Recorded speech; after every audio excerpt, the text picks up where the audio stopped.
My hands shake every morning when I pour coffee at the truck stop diner outside Louisville. Not from withdrawal anymore. I've been sober 187 days. They shake because I know exactly what I threw away. And there's no 12-step program for fixing the kind of destruction I caused. My name is Macy. I'm 30 years old, and 10 months ago I lost the only man who ever truly loved me because I chose bourbon and bar friends over building a life together. The irony isn't lost on me that I'm serving coffee to truckers at 4 a.m. When I used to mock Douglas for getting up at 5:30 for his electrician apprenticeship. "Why can't you get a normal job?" I'd complain, still drunk from the night before while he kissed my forehead and left for another 10-hour day. Now I understand. Now, when it's too late, I understand everything. We met 8 years ago at a concert in Nashville. I was 22, fresh out of UK with a communications degree I had no intention of using. He was 24, traveling the Southeast following jam bands, working odd jobs to fund his wanderlust. I noticed him first, tall and lanky with sun-bleached hair and this easy smile that made you feel like you were the only person in the world when he looked at you. My friends and I had driven down from Louisville for the weekend, planning to party hard and maybe hook up with some cute guys. Douglas was with a group of regulars who followed the same band circuit.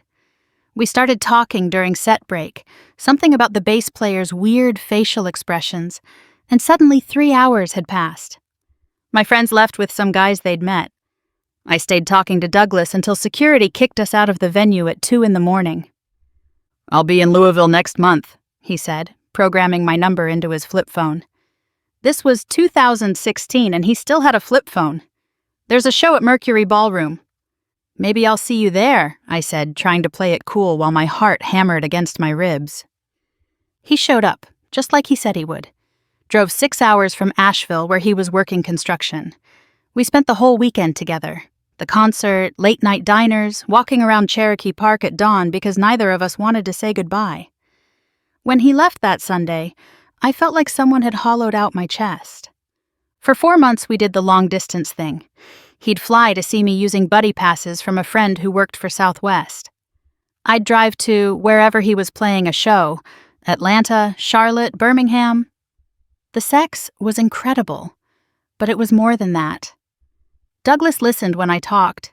He remembered things, how I took my coffee, that I was allergic to shellfish, that my dad left when I was 12 and I still had dreams about him coming back. "Move here," I begged one night, lying in his motel room in Chattanooga. "Louisville's great. You'd love it." "What about you moving to where I am?" he asked, running his fingers through my hair. But I couldn't leave. My whole life was in Louisville. My mom, my sister, my friends from high school and college. The idea of starting over somewhere new terrified me, so Douglas did what I was too scared to do. He packed his life into his beat-up Honda Civic and moved to Kentucky for me. My mom loved him immediately. "This one's different," she told me after their first meeting. "He looks at you like you're precious." We found a cheap apartment in Germantown, close enough to downtown but still affordable on his construction wages, and my waitressing tips. Those first 2 years were perfect. We'd cook dinner together, singing along to his playlist of obscure folk bands. Weekend mornings in bed until noon, road trips to Red River Gorge for hiking and camping. I taught him about bourbon, the good stuff, small batch, not the rot gut I'd later poison myself with. He taught me about being present, not always needing to document everything for social media. "Let's just be here," he'd say when I reached for my phone to Instagram our picnic or sunset or whatever moment we were sharing. "Just us." The problem started when he decided to join the electrical union. 5-year apprenticeship, he explained, but after that we'd be set. Good money, benefits, pension. He could support a family. Family? I remember laughing nervously. "I'm only 25, let's not get ahead of ourselves." But Douglas wasn't getting ahead of himself. He was planning our future while I was still trying to live like a college kid. The apprenticeship meant early mornings, long days, studying at night. Suddenly, he couldn't come to Tuesday trivia or Thursday karaoke or Sunday fun day at the bars. He was too tired, too busy, too focused on building something real. "Come with me," I'd beg, already 3 drinks in at 4 on a Saturday afternoon. Just for a couple hours. Macy, I've got a test Monday. I need to study. God, you're turning into such an old man. He'd look at me with these sad eyes, like he could see where we were heading before I could. But I was blind, or maybe I was just too selfish to care. When COVID hit, I thought it would bring us closer together. We were both home, nowhere to go. But Douglas used the time to get ahead in his apprenticeship, taking online classes, studying for his journeyman exam. I collected unemployment and stimulus checks, and discovered that you could have groceries and alcohol delivered directly to your door. My restaurant job evaporated overnight. Instead of looking for new work, I told myself I deserved a break. I'd been working since I was 16. Didn't I deserve some time to figure out what I really wanted? What I really wanted, apparently, was to day drink while Douglas worked on job sites they deemed essential. That's when Brittany and Jade came back into my life. Friends from college who I'd lost touch with when I got serious with Douglas. They were both unemployed too, single, bitter about it. They started a book club that met twice a week but never actually read anything. "Girl, you need to live a little," Brittany said, pouring wine at 2 on a Wednesday. "When's the last time Douglas took you somewhere nice?" "We're saving money," I explained. "For a house." "For a house he wants," Jade corrected. "What about what you want?" What did I want? The question rattled around my bourbon-soaked brain. I wanted to feel 25, not like someone's future wife and mother. I wanted excitement, spontaneity, passion. I wanted Douglas to look at me the way he used to, before he got so serious about everything. So I started going out without him. Just drinks with the girls, I'd say. Be home by 10. 10 became midnight, became stumbling in at 3, shushing myself badly as I tripped over his work boots. Douglas would pretend to be asleep, but I could feel the disappointment radiating off him. The brewery job came through Jade's cousin. "Easy work," she said, "and you get shift drinks." The staff was young, fun, nothing like the uptight corporate restaurants I'd worked before. My manager, Trevor, was 32 and looked like he fronted an indie band. Sleeve tattoos, gauges, this lazy smile that made you feel like you were in on some secret joke. "You're way too cool to be with some construction worker," he told me one night after close, splitting a joint in the alley behind the brewery. "He's an electrician, almost." I took a hit, held it too long, coughed until my eyes watered. "And he's not just some anything. We've been together 6 years. 6 years? Trevor laughed. "Damn, you're like an old married couple. When's the last time he surprised you? Took you on an adventure?" Douglas used to surprise me all the time. Flowers from the gas station, my favorite candy when I had a bad day. Mixed CDs, actual CDs, of songs that reminded him of me. But when I tried to remember the last time, all I could think about was him studying at the kitchen table, highlighting his code book while I pre-gamed for another night out. The drinking got worse. What started as shift drinks became shots before work to steady my nerves. Flask in my purse for bathroom breaks. Brittany and Jade enabled it, celebrated it even. We were young, fun, living our best lives, not like those boring couples posting about date nights at Olive Garden. Douglas tried to talk to me about it gently at first. "Maybe we could have a sober October," he suggested. "Reset a little." "Maybe you could stop trying to control me," I snapped, hungover and mean. The fight that really started our ending happened on a Thursday. Book club night. I was supposed to be home by 10. Douglas had an exam the next morning and asked me to keep it quiet. By midnight, I was wasted. Jade was going through another breakup, which always meant shots. Lots of shots. Brittany had met some guy on Tinder who was ghosting her. More shots. "Let's go to Rick's," someone suggested. Rick was another brewery employee who lived in a party house in the Highlands. Always people there. Always something happening. I should have gone home. Instead, I texted Douglas. "Girls need me. Be home late." He texted back, "Please be safe. I love you." I turned off my phone. Rick's house was exactly what you'd expect. Dirty dishes everywhere, mattress on the floor, Bob Marley posters and Christmas lights. The kind of place that seems fun when you're 22 and depressing when you're pushing 30. But I was drunk enough not to care, drunk enough to think this was freedom. Trevor was there, holding court in the kitchen, making everyone do lemon drop shots. When he saw me, his face lit up. "Macy, get over here!" The next part is fuzzy. More shots. Someone's Adderall crushed up on a scratched frisbee. Dancing to terrible EDM. Trevor's hands on my waist, the room spinning. I remember thinking I should leave, remembering Douglas at home, studying. Then Trevor was kissing me and I was letting him, tasting cigarettes and cheap whiskey. I pushed him away, stumbled to the bathroom, threw up until nothing came up but yellow bile. When I looked in the mirror, I didn't recognize the wreck staring back, smeared makeup, pupils blown wide, looking exactly like what I was. A mess who was throwing her life away for nothing. The drive home was stupid, reckless, unforgivable. I hit a curb so hard I thought I'd broken the axle. Pulled over, called Douglas, sobbing. "Where are you?" His voice was calm, controlled, but I could hear the exhaustion underneath. "I don't know, I'm sorry. I'm so sorry." He found me on the side of River Road, passed out in the driver's seat. Drove me home in silence while I cried and apologized, and promised to change. The next morning, he was gone when I woke up. Failed his exam because he spent the night dealing with me instead of sleeping. Didn't say a word about it, just studied harder for the retake. That should have been my wake-up call. Instead, I blamed him. If he wasn't so boring, I wouldn't need to go out.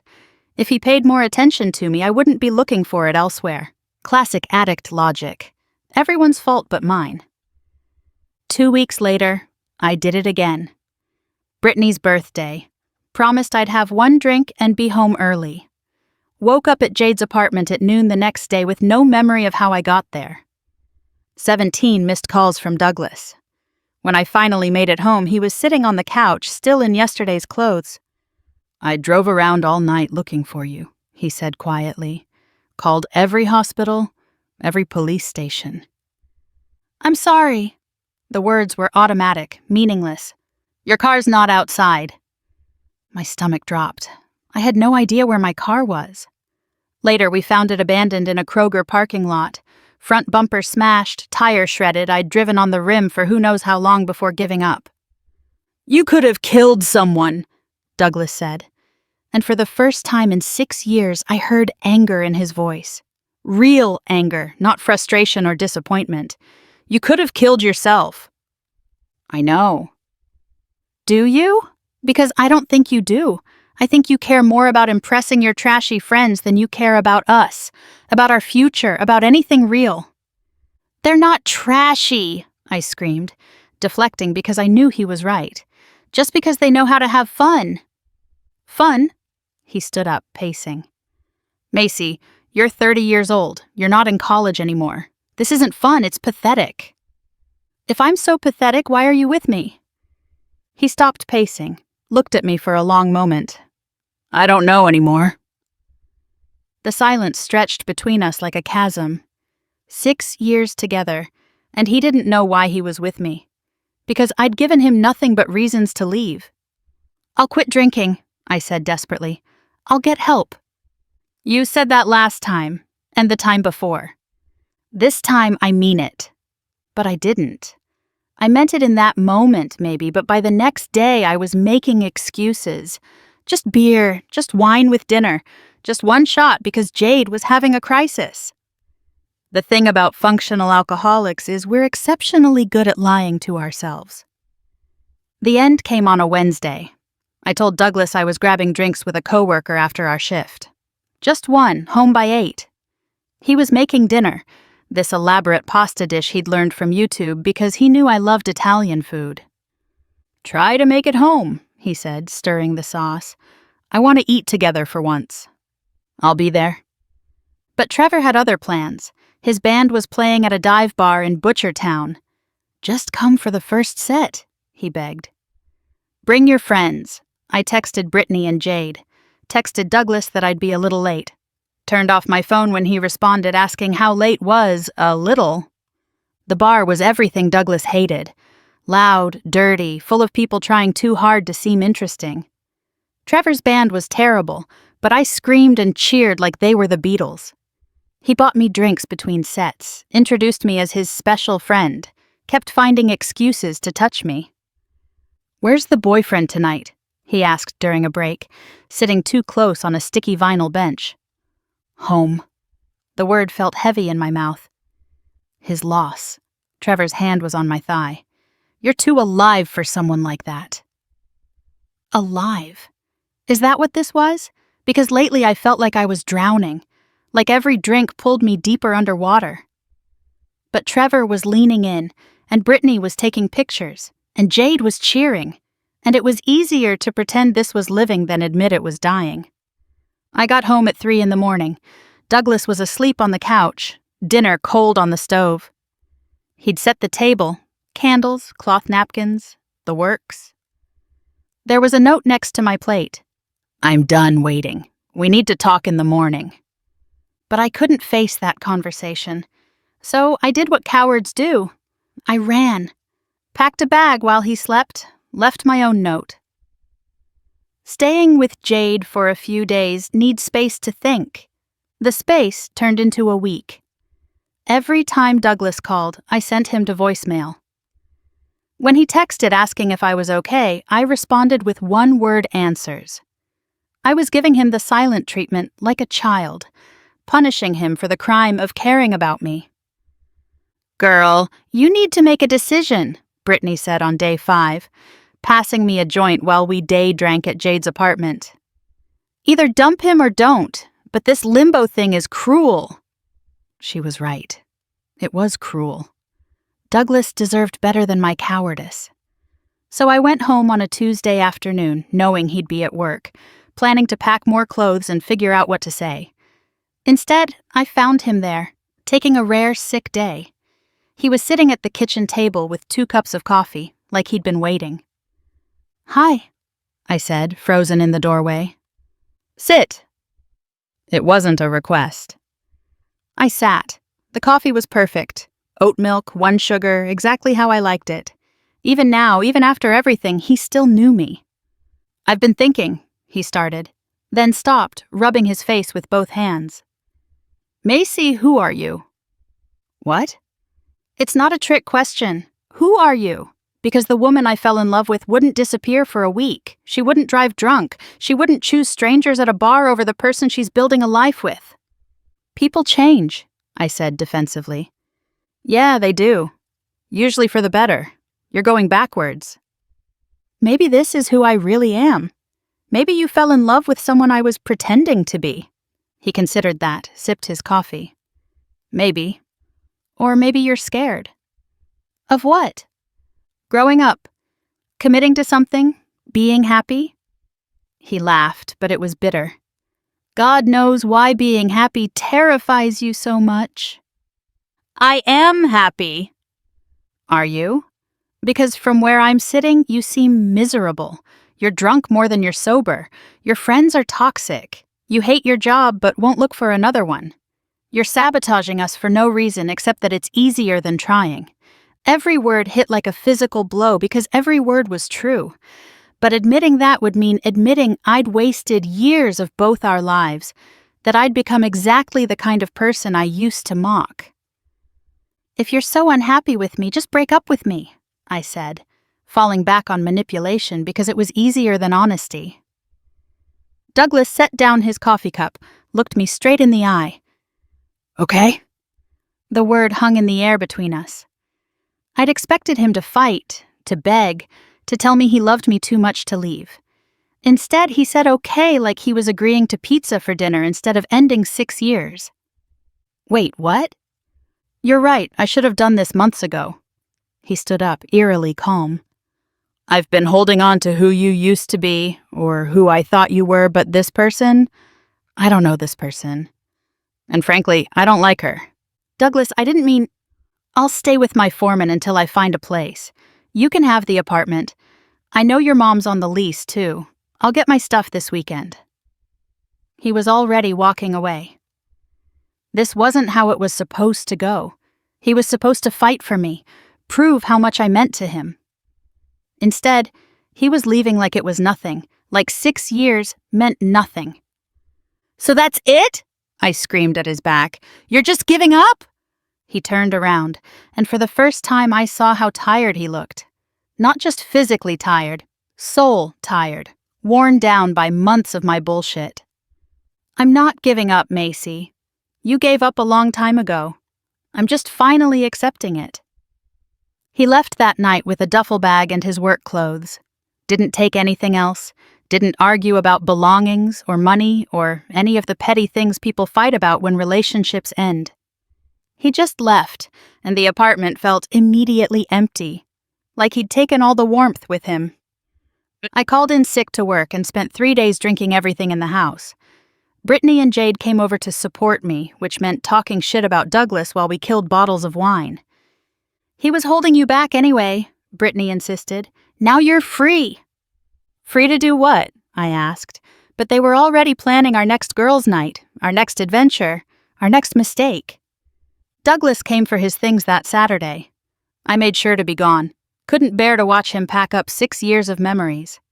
When I got back, all traces of him were erased. His books, his records, the stupid motivational calendar he kept by his desk. Even the smell of him was already fading. I threw myself into the party lifestyle with vengeance. If Douglas thought I was pathetic, I'd show him pathetic. Every night out, every bad decision, every strange bed I woke up in was a middle finger to his judgment. See, this is what I wanted. This is who I am. Trevor and I started hooking up regularly. Not dating, he made that clear. We were having fun, which meant he got laid and I got to feel wanted for a few hours. He'd ignore me at work, then text at 2 a.m. I'd go every time, hating myself a little more each morning after. The restaurant industry is small in Louisville. Word got around that I was single, that I was fun, that I was easy. Guys who wouldn't have looked twice at me when I was with Douglas suddenly appeared in my DMs. I felt popular, desired, free. I felt nothing at all. 3 months after the breakup, I ran into Douglas's foreman at Kroger. He was polite but distant, clearly uncomfortable. "How's Douglas?" I asked, trying to sound casual while my heart hammered. "Good, real good. Just passed his journeyman exam. Kid's got a bright future." "That's great." And I meant it. Despite everything, I was proud of him. "Tell him I said congratulations." The foreman shifted uncomfortably. "I'll do that. You take care now." But I wasn't taking care. I was spiraling. Lost my brewery job for showing up drunk once too often. Brittany got a DUI and suddenly couldn't party anymore. Jade met some guy and disappeared into relationship bliss. Trevor ghosted me the moment he hooked up with a 22-year-old server. My mom tried to intervene. "Honey, what happened to you? You had such a good thing with Douglas." "He was boring, Mom. We wanted different things." "Seems like he wanted a future and you wanted to throw yours away." Even my own mother was taking his side, but she was paying half my rent, so I bit my tongue and promised to get my act together. Rock bottom came on a Thursday. Day drinking alone in my apartment, scrolling through Instagram like an idiot. Douglas's account was private now, but his new girlfriend's wasn't. Her name was Melissa, and she was everything I wasn't. Pretty in that natural, outdoorsy way. Nurse at Norton Hospital. Posted pictures of wholesome dates, hiking, farmers markets, cooking dinner together. There was one photo that broke me. Douglas at some work event, dressed in a suit I'd never seen him wear, accepting an award for completing his apprenticeship early, Melissa beside him, beaming with pride, caption reading, "So proud of this hardworking man." That should have been me. I should have been the one celebrating his achievements, supporting his dreams. Instead, I was day drunk and unemployed, cyber-stalking a life I'd thrown away. I called him, first time in 4 months. He answered on the 3rd ring, cautious. "Macy?" "Congratulations." My voice was thick with tears and vodka. "On the apprenticeship, your foreman told me." "Thanks." Pause. "Are you okay? You sound drunk." "Yeah, well, it's 5 o'clock somewhere, right?" I laughed, ugly and bitter. I saw the pictures. She seems nice. Melissa? Macy? No, it's fine. I'm happy for you. You deserve someone who appreciates you. Are you safe? Do you need me to call someone? Even now, even drunk dialing his new life, he was worried about me. It made everything worse. I'm fine. I'm always fine. Fun Macy, party Macy, doesn't need anyone Macy. That's not true, and you know it. Isn't it? Look how well I'm doing on my own. I was full on crying now. Ugly sobs. I fucked it all up, didn't I? We had something good and I fucked it up. Yeah, he said quietly. You did. The honesty was brutal. No comfort, no lies, just truth. I'm sorry, I whispered. For all of it. I'm so fucking sorry. I know. His voice was gentle now. But sorry doesn't change anything. Take care of yourself, Macy. Really take care of yourself. He hung up, and I knew that was the last time we'd ever talk. The finality of it sent me to the bathroom, throwing up vodka and regret and 6 years of mistakes. That was 6 months ago. I'd like to say I got sober immediately, saw the light, fixed my life. But it took another month of blackouts and bad decisions before I finally admitted I needed help. Not for Douglas, not to win him back, but because I was going to die if I kept going. My mom paid for rehab. 30 days at a facility in Lexington, away from all my triggers and enablers. It was hell. Detoxing, group therapy, confronting every ugly truth I'd been drowning in alcohol. Brittany visited once, spent the whole time complaining about how boring sobriety must be. I never called her again. Now I work overnight shifts at a truck stop on I-65. It's honest work. Harder than anything I did at the brewery. My feet hurt and my back aches, and I smell like coffee and grease. But I'm sober, 187 days sober. I see updates about Douglas through mutual friends. He and Melissa are moving in together. He's working as a full electrician now, making good money. They adopted a dog, some rescue mutt that goes on all their hiking adventures. The life we talked about, he's living it with someone else. Last week, I was restocking the coffee station when a familiar Honda Civic pulled up to the pumps. My heart stopped. Douglas climbed out, not seeing me through the windows. He looked good, healthy, happy, whole. Melissa was in the passenger seat, laughing at something on her phone. I watched him pump gas, remembering 1,000 road trips in that car. How he'd always let me pick the music, even though he hated my top 40 choices. How he'd hold my hand over the gear shift. How safe I felt next to him, before I decided safety was boring. He went to pay, and our eyes met through the glass door. For a second, neither of us moved. Then he gave me a small nod, acknowledgement, nothing more, and went inside to pay at the other register. When he left, Melissa waved at me, not knowing who I was. Just being friendly to the tired-looking woman at the truck stop. That's my life now. Watching the man I loved be happy with someone who deserves him. Working shit jobs because my resume is a disaster. Living in a studio apartment that smells like my neighbor's cooking, going to AA meetings where I'm the youngest person by a decade. My name is Macy, I say every Tuesday and Friday, and I'm an alcoholic. They applaud like it's an achievement, but it's just the truth. I'm an alcoholic who destroyed her relationship for fireball shots and meaningless validation, who chose toxic friends over a loving partner, who had everything and burned it down because growing up seemed scarier than growing old. Douglas was right. I was going backwards. Now I'm trying to go forward. But some mistakes you don't come back from. Some people you don't get second chances with. Some lives you ruin so thoroughly that all you can do is serve coffee to truckers and hope that someday, maybe, you'll forgive yourself for becoming the exact person you swore you'd never be. But probably not. Probably I'll spend the rest of my life knowing I had real love and traded it for nothing. Knowing Douglas wakes up every morning next to someone who values him while I wake up alone, counting days of sobriety like they're prison sentences. 6 months since I destroyed everything. 6 years of love for 6 months of selfishness. The math is simple and brutal. This is my life now. The one I chose when I decided being drunk mattered more than being loved. When I decided toxic friends were more important than a true partner. Douglas and Melissa will probably get married, have kids, build the life he tried to build with me. I'll see the announcement on social media, maybe run into them around town.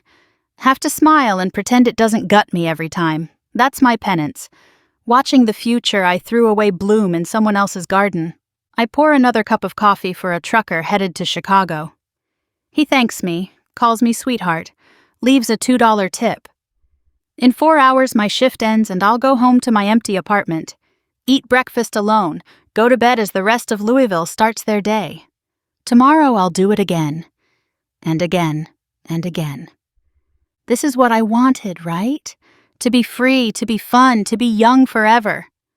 Turns out forever is a long time when you're living it alone, when the party's over and everyone else has gone home to people who love them. When you're 30 years old and starting over from less than nothing, knowing you had everything and chose to let it go. Douglas was building a future. I was building a hangover. Now he has the future and I have regret, and honestly, that's exactly what we both deserve.